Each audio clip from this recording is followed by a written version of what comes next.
History of the iPhone. Some people say that Apple's iPhone is the best smartphone in the world, while some believe that Android is the best. Regardless, iPhone is still an amazing smartphone that offers some of the best features. Well, it's been more than 14 years since the first iPhone was released, back in the year 2009. Hi guys, you are watching Technology Fit, and in today's video, we will be taking a look at how this now iconic smartphone has matured since 2007. However, before we start, make sure you subscribe to this channel, and don't forget to hit that bell icon so you never miss any updates. Now, without further ado, let's get into this.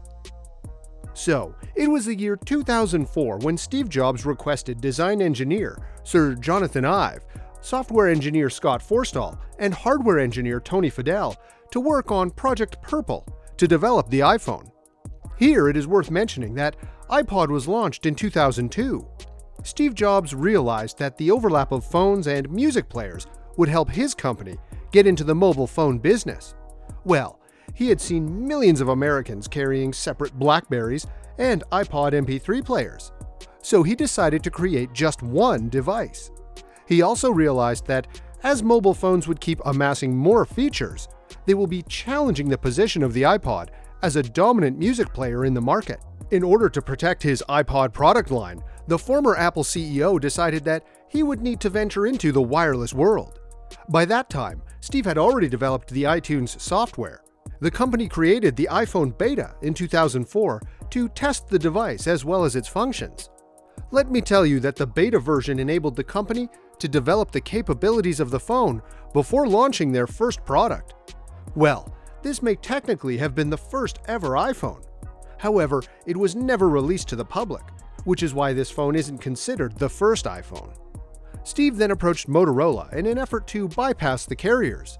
The two companies collaborated in 2005 to create the Motorola ROKR E1. Let me tell you that this was the first phone to use iTunes. However, Steve wasn't happy with this phone, so his company decided to develop its own mobile phone, which would incorporate the musical functions of the iPod into a phone. In September 2006, the company discontinued support for the ROKR. Apple then signed a deal with AT&T and released a new version of iTunes.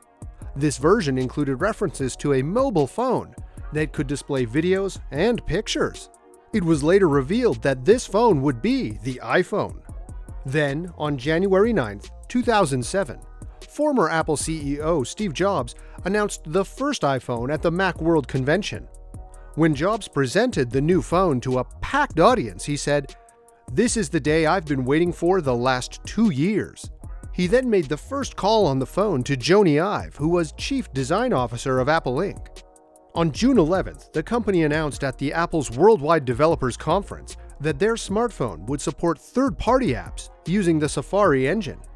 On June 29, 2007, iPhone 2G was finally released. Initially, the mobile phone was accessible in the United States, United Kingdom, Finland, South Africa, Italy, Spain, France, Norway, Germany, and Sweden. Let me tell you that the first generation of the iPhone was manufactured in Hon Hai's Shenzhen factory. Did you know that Apple never used the name iPhone 2G?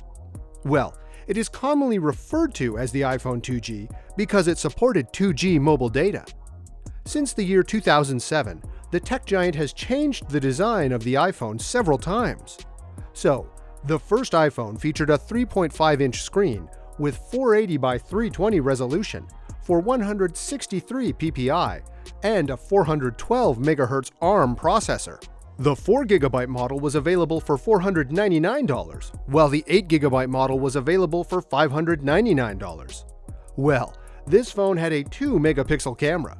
Then, on June 9, 2008, the company released the iPhone 3G, which could connect to faster 3G-based networks. Moreover, it included built-in GPS, was cheaper, and offered more storage.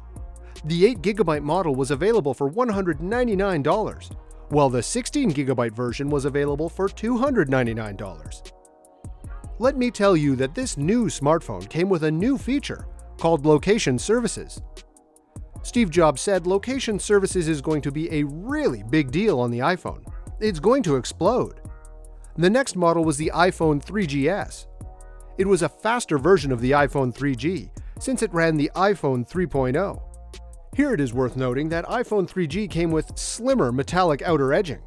And there was something else that changed the way we used our phones. Well, iPhone 3G came with the App Store. It was the year 2010 when Apple launched the iPhone 4. This was the point where design and power really jumped up. The phone features a 3.5-inch screen with 960 by 480 resolution and introduced a front camera with FaceTime. It also featured the first high-resolution Retina screen. While talking about this feature, Steve Jobs said, "Once you use a Retina display, you can't go back." Then, the iPhone 4S came with more speed and the introduction of Siri in 2011. Tim Cook announced the iPhone 4S on October 4th, 2011, and Steve Jobs passed away on October 5th of that year. The next year, iPhone 5 was released. It was a larger 4-inch smartphone running 1136 by 640 resolution. It was a slimmer and faster phone, which hit the streets on September 21st, 2012.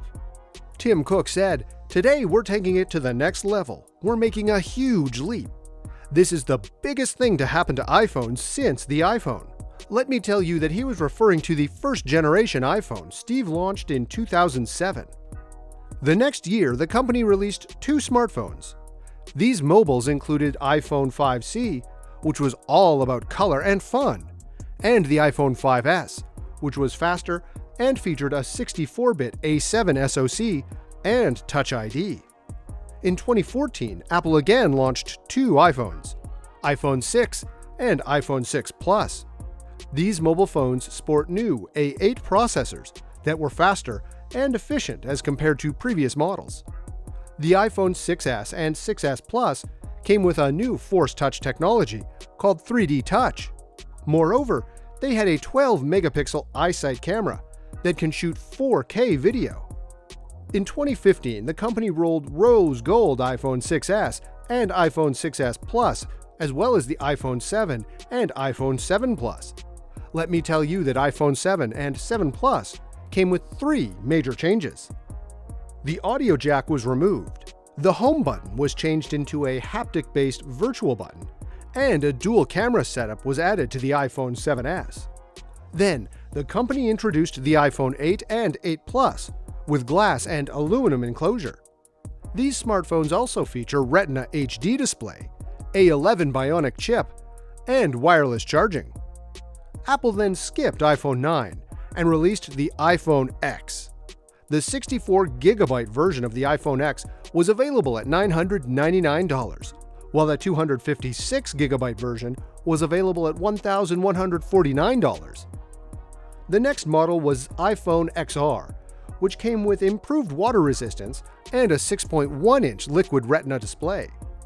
Let me tell you that Apple released iPhone XR, XS, and XS Max in 2018, before launching iPhone 11, 11 Pro, and 11 Pro Max. Last year, the company launched iPhone 12 and 12 Pro. So, what you learned from the story of the iPhone? Don't forget to share your thoughts and valuable feedback with us in the comments section below. That's all for today's video, and I hope you enjoyed this video. If you liked the video, make sure you share it with your friends and give this video a thumbs up. And if you have not already subscribed to our channel, subscribe to it and press that notification bell so you receive a notification each time we upload an interesting video on this channel. Thanks for watching this video. We will see you in the next video. Take care and stay tuned.